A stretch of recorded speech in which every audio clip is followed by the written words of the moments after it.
In this video, I'm going to demonstrate how we can use Photoshop's 3D tools to create an object within our photograph that looks 3D and that kind of sits within it, like a sculpture, for instance.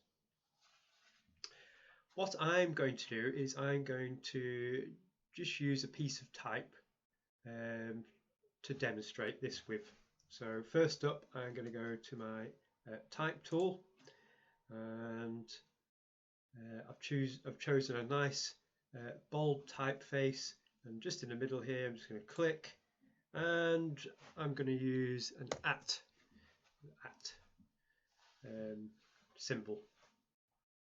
I'm going to go to my move tool, and first up I need to convert the text layer I need to rasterize it. Before that though, I'm going to resize my type because I want it to be nice and big.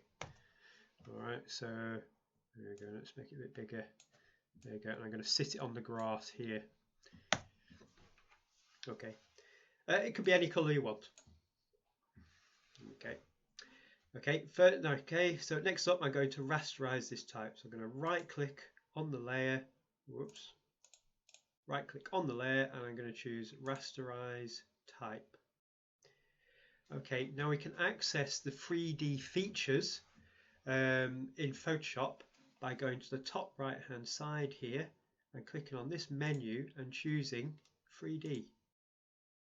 Okay, now next to the layers palette you will see that there's a little 3D tab. Okay, and I'm going to click that. Okay, you must ensure that this layer is selected. So the layer we want to create a 3D effect with is selected. So I'm going to go to 3D. Okay, and this gives us our various tools. All right, and for this I'm going to choose 3D extrusion, and then going to click create. Okay, click OK. Okay, now the first thing we need to do before we do anything is set our horizon line. All right, so all I'm going to do is click up in the sky. Just going to click once. Okay, and now if I click and hold, you'll see that that whole plane in which our at sits upon moves up and down, and you can see the very end of it, there's a line that's right behind the at the moment.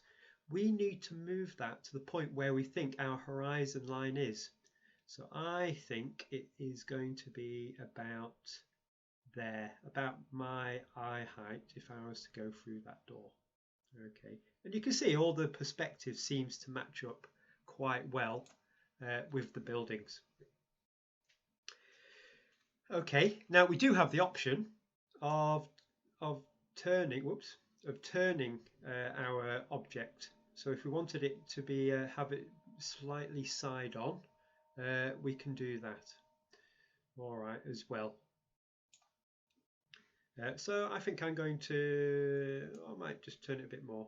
There we go. I'm going to turn it to about that level and just make sure our horizon line is still in the same place. Okay, now I'm going to click on our object. Okay, and I'm going to alter the extrusion depth, and that's its thickness. All right, so I think that's too thick, so I'm going to bring that down to about here. All right, I think that works quite well. Also, we can change the shape of the front of our object. All right, we can do that through the shape preset. So look, we can click here. Look, you've got various presets here. So look, I could give it a slightly rounded front to it. All right, so I'm going to leave that at that. Now the next important thing is our light. Now you can see in the shot here that the light is quite harsh and it's coming from the left. So if we click in this symbol up here, we can actually create the same angle of light. Okay, and the good thing is, look, we can just line it up quite well with the light with all the shadows in the shot, all the existing shadows in the shot. All right, now it's quite a harsh shadow, it's quite harsh light, so we can leave the shadow at 100% softness, well 0% softness I suppose. But if it was softer light and we did want to soften the shadow a bit, look, we can click on that and we can soften the shadow. All right, and look, you can just see it's getting softer under there. All right, however, this is quite harsh light, so I'm going to bring it back to 0% on that. All right, and also we can alter the intensity of the light as it falls on the front of our object as well. There you go. So you want to alter that to help it sit within the scene. All right. I'm happy with that.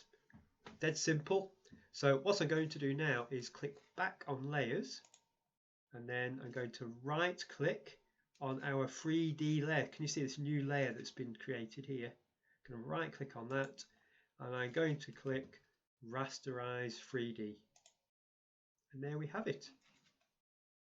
Now this is on a separate layer, so look, we can move this around a little bit, and you can see it's retained the opacity of the shadow there. So we have the chance just to edit things a little bit and even resize it a little bit if you wanted to. All right. Obviously, if you resize it, just be careful of your that carefully retained perspectives. That's it.